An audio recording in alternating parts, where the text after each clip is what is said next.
it's very important for Muslims to, this idea that people can read the Quran and take directly from the Quran is one of the most dangerous ideas in our community, because it will lead to a complete fragmentation of our religious tradition, which is already happening, but it will happen even more.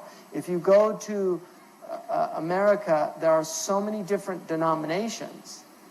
Every street corner in some places in America has a different church, and people go to different houses of worship. Why?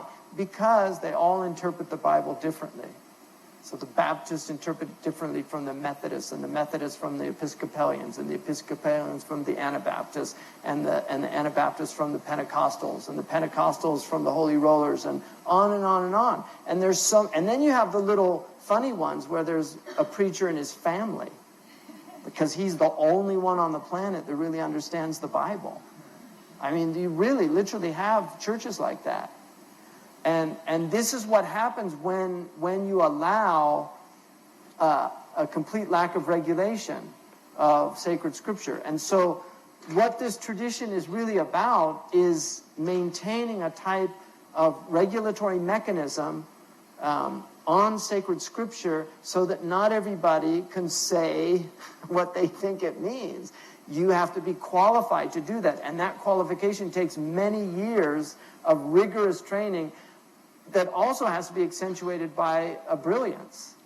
So it's one thing to have the training. I mean, I've been undergoing this thing for a long time. I don't have the qualifications necessary to be one of those imams, and I'm very aware of that. I know my limitations. I'm not stupid or deluded about that.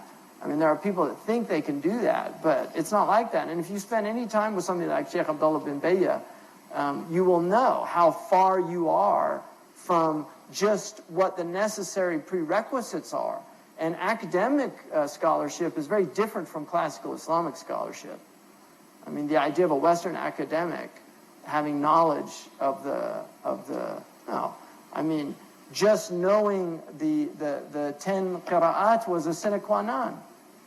Right? To know the 10 variants of the Quran. And they're different. They're tathabbatu in Surah Al-Hujarat. There's a variant, tathabbatu and tabayyanu.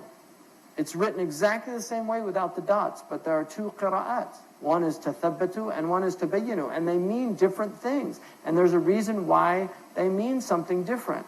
And so the person has to understand what the difference is between tathabbut and tabayyun in a khabar. In ja'akum fasiqun bi khabarin fatathabbatu. You know, aw fatabayyanu. And you have to do both. And that's why they're both there. So I just want to go through to drive this home.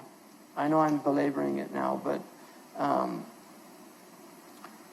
Ibn al-Jawzi, who was a little earlier than,